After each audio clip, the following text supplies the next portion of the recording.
This is In the Final Analysis. I'm Jim Yockey.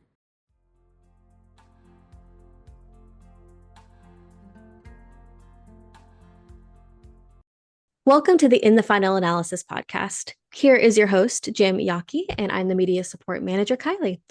Welcome to the episode of In the Final Analysis about investing and decision making.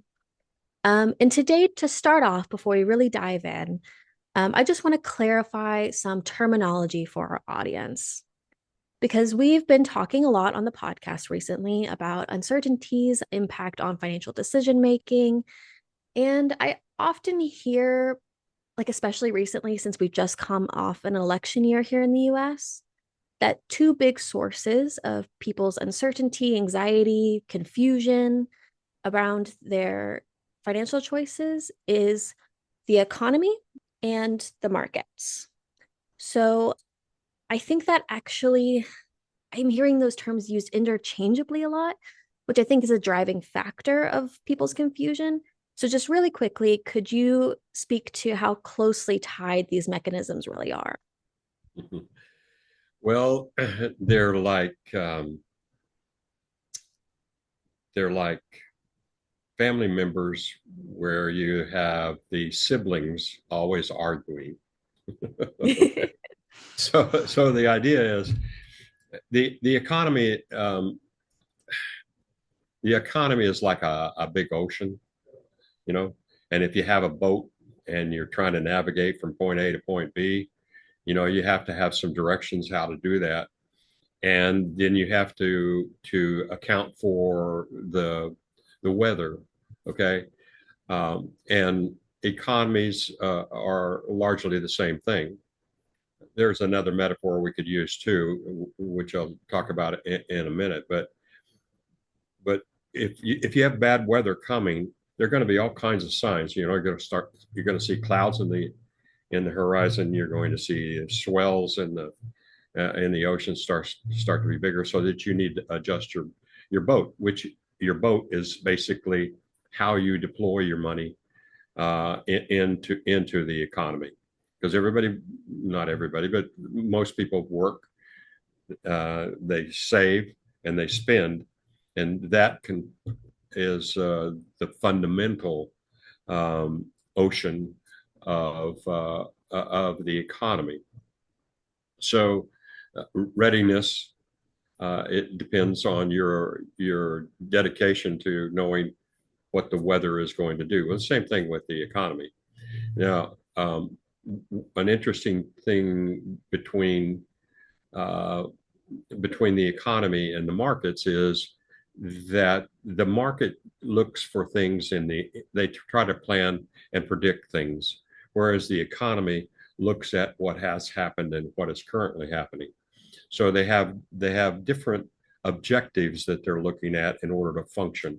I'll come back to the markets in just a second, but the interesting connectivity that we have in the economy and the markets rests around these discussions that we have about the Federal Reserve and, of course, politics, which, politics is always politics. But anyway, the Treasury Department and the Congress has established a relationship between the Federal Reserve. The Federal Reserve is not a department of the federal government at all. They have a deep connectivity and direction to report to the Congress, and to their obligation is to buy treasuries from the Treasury Department. And the effect of that is to help either accelerate or slow down the economy. And the reason that happens is because that issue of new treasuries, it has the Federal Reserve then buying those, which is injecting cash into the economy. And now that cash has an accelerating movement throughout the economy. So the more cash you have in the economy, the faster it's kind of like pushing down on an accelerator on a car. If you want it to go faster, you push down. If you want you tap the brakes if you want to slow down. Okay, so it's kind of like a vehicle, and that's what the Federal Reserve helps to manage. When the treasuries mature, they return them to the Federal Reserve. I mean, the Federal Reserve returns them to the Treasury, gets paid, and theoretically, systematically, will buy more treasuries and other kinds of bonds as well, more recently. But that's an economic function that attaches the economy more directly, to the markets.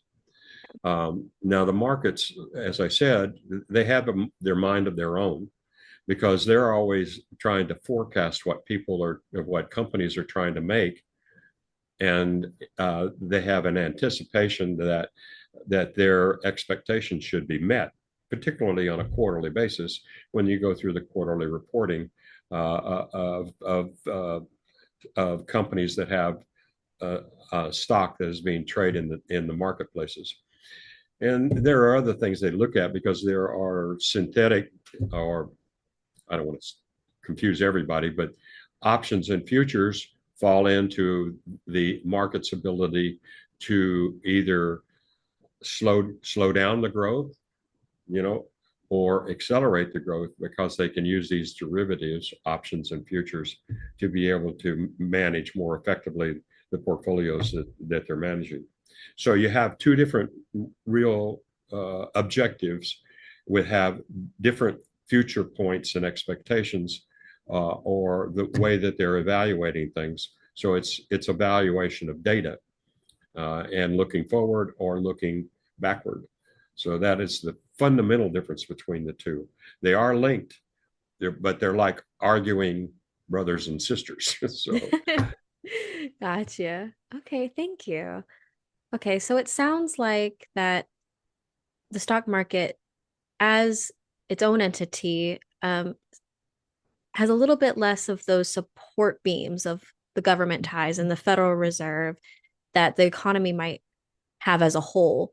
So, why would you say that people participate in investing if it has a more uncertain environment?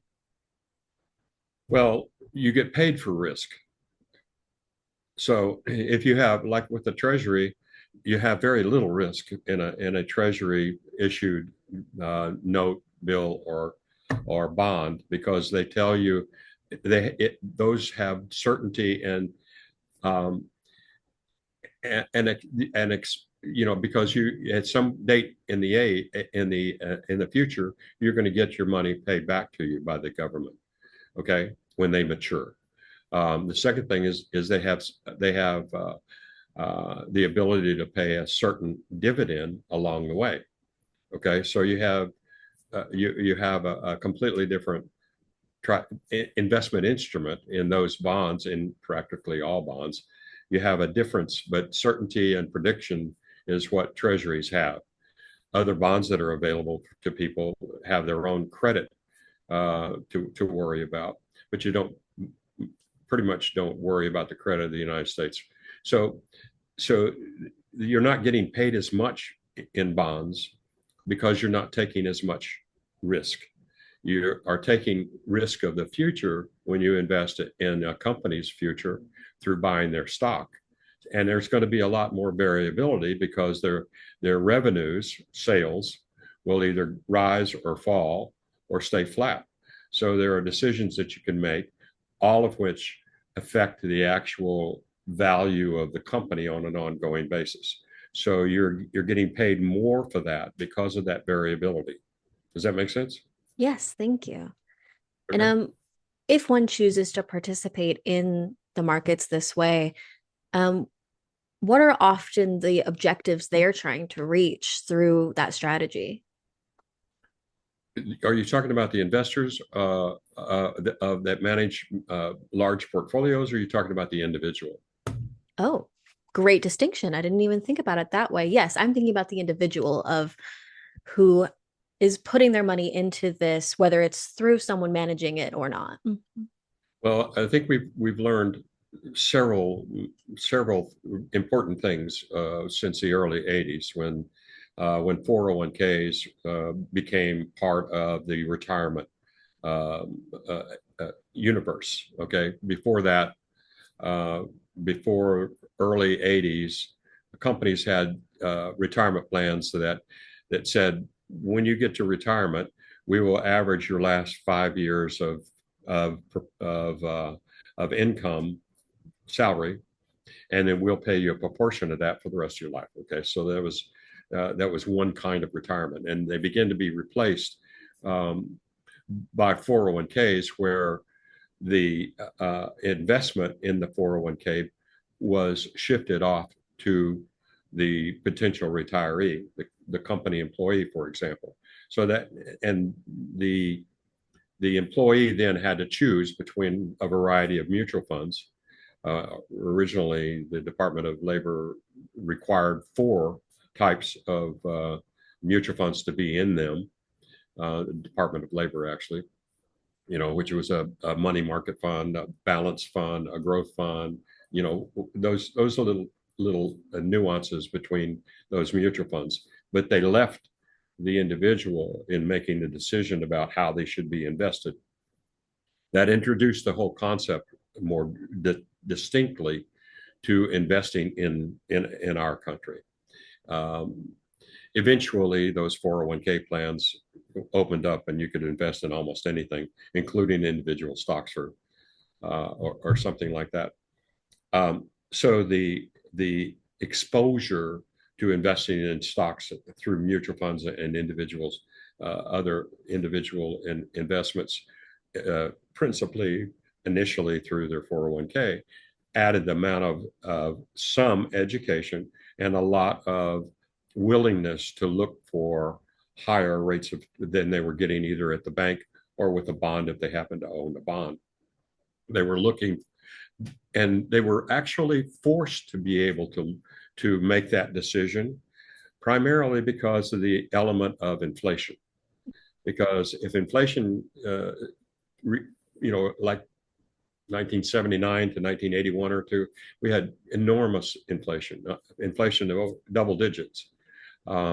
And so everybody was scrambling around, because the higher inflation, that means the value or your dollars that you're going to spend for ordinary things or extraordinary things is going to be significantly higher. And that's where the Federal Reserve and the Treasury Department and the Congress try to work together in order to levelize or control an element of inflation. And we can talk about that more distinctly perhaps at another time, or I can go into it now. But anyway, the bottom line is we try to manage outcomes of inflation by the administration of several factors, but primarily what I said about moving currency into the economy. Now, one of the things that we're kind of worried about, we had in 2000, we had a situation where the supply of everything happened to be restricted. And once we got out of quarantine, we came back and found out that there wasn't much of what we wanted to buy on the shelves. And so obviously then the supply demand thing happens in the economy. And when there's a lack of supply for demanded products, they're going to cost more. Okay. And then it peaked, a couple of years ago, it really peaked. And then we started moving down again, so that there's a little more rationality with regard to inflation now. But now we're facing another situation, which is the use of tariffs on, companies wanting to sell stuff into this country. The utility of tariffs, if implemented for a long period of time, are likely to raise inflation again. So we'll have to deal with that down the road, perhaps not specifically, but potentially. And it's going to be a little interesting for people to figure out how they need to manage their money through that, along with companies managing how they're going to make money. So it's going to be very interesting. So the idea is making sure that you know what the weather looks like. Truly. Yeah. All right. So, in someone's choices of financial strategies to help manage and weather, prepare for weather, how can participating in investing be a strategy that is useful to someone's money management? I think we all have that same puzzle, that question mark on our faces every time we talk about investing. But the reality is that there are a couple of different fundamental ways of looking at investing. One is to look at the potential um, of your money flow into you over a period of time, and match that against what you think you might need to pay for. For example, if you have young children, you would look forward to being able to help them get into college and all of that, and then their weddings and all of that. So you can sort of plan for some of those things and start to save away for it. Um, the second concept is to look further down the road and say, okay, what am I going to do to protect our family um, when I retire? How are we going to replace the income that one or both of the spouses are getting? How do you replace your income for retirement when you do retire? And that's something that you need to plan for. You need estimates, but look at those diligently. Part of it's going to be the Social Security, part of it's going to be the 401k, and then part of it's going to be your saving and investing along the line. So you have some broad elements to look at first. The second thing is making a decision between saving at the bank, buying bonds, or investing in the market. Okay. Um, there are so two of those, the bank and bonds, kind of tell themselves. If you're making something over whatever inflation is, if they're paying you 4% and inflation is 2%, at least you're moving up. you know but if you want to accelerate that because you have higher goals going in the future, or you think you do, um, the idea is to be able to say, how can I make more money?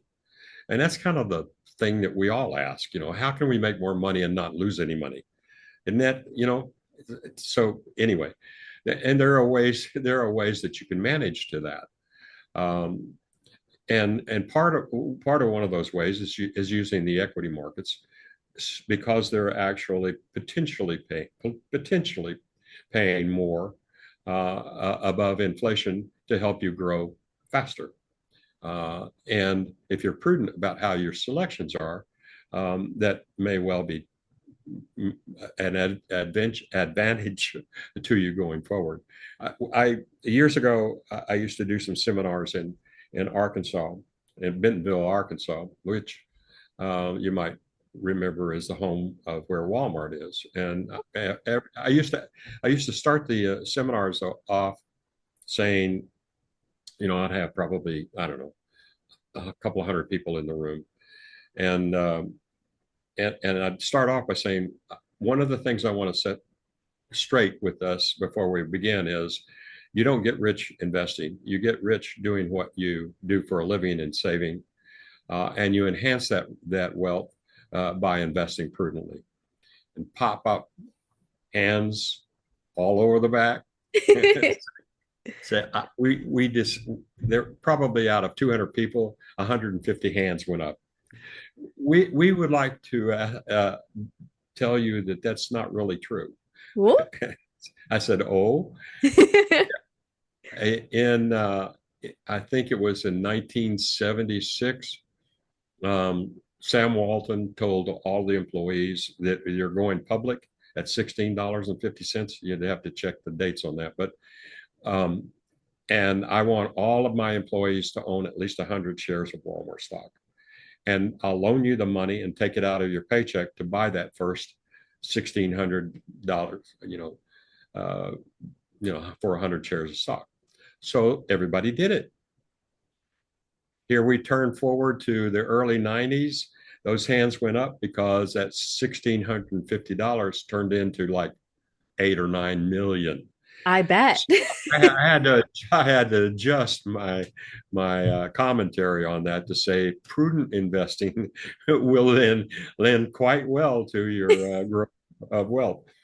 But anyway, so the whole point is if you're watchful and get the right kind of advice, for example, and not get too excited about the variability on a 6 month basis or a 12-month basis, but by quality, whether it's an exchange traded fund, which is basically an index, which gives you some diversification, or picking individual names because you're familiar, hopefully familiar with those companies and whether or not their sustainability as a company is good and they're going to continue to make money. There are other things that happen too that we've seen in the last couple of years where you've had some stocks split, you know, and those give us normal mortals an opportunity to buy some stocks in the environment that we've seen since 2008 too. So prudent choices, and not having an impatient attitude toward your holdings, but a reliability on still monitoring how your investments are doing on a reasonable basis. And of course, getting somebody to advise you well. That's right. I know you've said it before, and we'll say it again. It can often be about time, not timing. Yes, that has been a commentary that the pundits on Wall Street have said. The truth is that it appears when you start getting a little bit older, time it goes faster. You know, when you're young and you get started on a good program to save money and then invest it prudently, you have a long time to make up for the ups and downs of the market. You know, the standard deviation. I don't want to get off into all of that, but there's kind of an average that things tend to surround, going up and down with a reasonable amount of volatility most of the time. But the idea is that when you look at investing, and especially the older that you get, you have many more emotional feelings about that. You have more concerns about how you're investing, and time becomes our enemy at some point in time. The older that you get, the investments that you make in that arena, in that time arena, you have less time to have them work for you.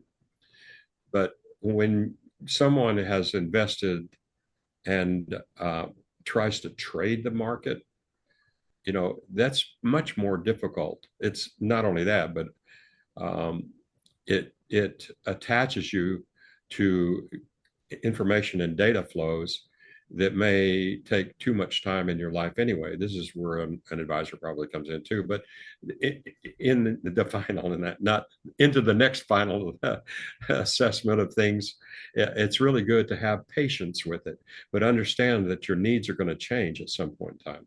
The objective for all of us is, to grow your assets and not lose any money. But when you start getting a little bit older, you have different plans for all of your money. And the first plan is you don't want to run out of it. But so the second is, what are you going to do with it? And how much do I need? And so there are questions that are changing throughout the cycle of life. So I hope that answered that question. Yes, thank you. And um, would you say that questions like those are part of how you assess a client or potential client's tolerance for risk in investing strategy? Because you mentioned that in participating in the markets comes with an inherent risk factor. Mm-hmm. Yes, and that's a very good question. Probably any really good financial advisor is going to have a system. It doesn't mean that you absolutely have to use a financial advisor of any kind, because I know many people who are as good and diligent as some of the advisors that I know in this business. But the fact is that you should start off with a financial plan. And what that does is you evaluate on that day or that period of time, that week that you're doing your plan, all of the assets that you have, all of the goals that you have, all of the potentials that you want to build for. Um, and you have sort of a, a pathway to reach what you want to do and have some idea of how you're going to have to do it. If you need help doing that, there's help available to you. But when you stop and think about it, I don't think, and I would have just put money on this one, even well prior to artificial intelligence, but I would venture to say that there is emotion on every financial decision that we make in life, some element of emotion. And that becomes a very important thing for us, particularly, I can't speak for every financial advisor, but it's important for us to be able to understand how much emotional risk a client can take.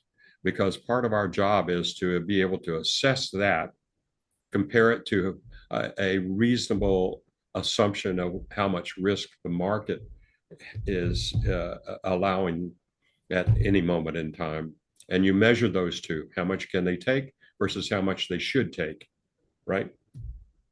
And you find a balance in there. And those two things are monitored all the time. Both the client, whoever the client is, or whoever the investor is, you need to monitor those two things all the time. How much risk can I tolerate? How much should I really take? And how much you should take depend on what the flow of is happening in the economy, what the market sensibility is or insensibility sometimes. So those are constant, and they change over time too. They change with the cycle of life. It just, things happen to us in life, and it changes our pathway temporarily or forever. So knowing how much you're driven by your emotions is a very important feature. We have an ability around here, for example, to ask some right questions to be able to ascertain, help people understand what their emotional quotient is. You know what I mean? Yeah. And it could be just as simple as saying, well, first of all, finding out some of their history, what's been your experience, and generally speaking, what would you like to accomplish? And, take 5 years down the road. What do you want your life to look like then? Number two, 10 years down the road. I know you can't look that far, but what would be a good thing for you to be at that point in your life?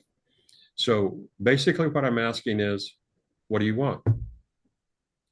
Now, answering that question is a very interesting thing. A lot of people will answer it by telling you, well, I want to send my kids to college. I want to, do vacations. I want to, whatever they are along the way, those 5, 10, 15-year thought processes. And so they'll pretty much have that forward goal in mind. But then there are an awful lot of people that say, when they're looking at all of that, well, the thing that I don't want to happen in 10 years is this. I don't want a repeat of that, So those people are kind of looking in the rearview mirror, where others are looking through the windshield. And so we can determine that by listening to what they tell us. And then we can help them formulate a game plan that will protect that's the indication of their emotional tolerance. Generally speaking, when people are looking down and making goals and things like that, they actually are driven toward it. Okay. And those people that are constantly looking behind, not to make mistakes or whatever, they're the ones that say, I don't really want to take as much risk. So one will take more risk just naturally because their emotions point them in that direction. Their motivation points them in that direction. And Others, their motivation is softened because of experiences that they've had in the past. So getting to know the client diligently, getting into how they think about things and how they make decisions around things is a very important thing that we do around here. I can't speak for everybody, but we go through that. So planning and then profiling is those are two special things, whether clients do that for themselves or they get help from someone like us that help them think about those things. Does that make sense? Yes, thank you so much. And to mention, if anyone listening does want to start investigating that for themselves, we have tons of resources on our website, www.wisdomchoice.net, including white papers like Investing Has Changed, Time to Change the Game, are the only game in town white paper, as well as white papers like the 7 Principles of Long-Term Investing, as well as our podcast episode, Participation and Protection. So you can check all of those out in our investing section of the financial intelligence tab or in our special news tab, and on, again, www.wisdomchoice.net. All right, Yes. so that's all the time that we have for today. Thank you so much for deep diving into the decision-making environment in investing for us today. Next time, we'll be talking a little bit more about what you mentioned about the cycle of life's journey and how sometimes it can get in the way and to hopefully avoid detours. You In can, the final analysis on that, it takes two. It takes two to get to where they want to go. It takes a good advisor or lots of data, and it takes a good client that pays attention. that's right. We make them better. In the That's final right. analysis, Yeah, it's we make teamwork. them better. That's right. All right, awesome. Thank you so much, Jim. And thank you all for listening today. You can find ways to contact us if you want to ask for a specific topic or question to be covered on In the Final Analysis, via email or contact form on our website. Again, everything can be found at www.wisdomchoice.net. Thanks so much. Bye. Bye.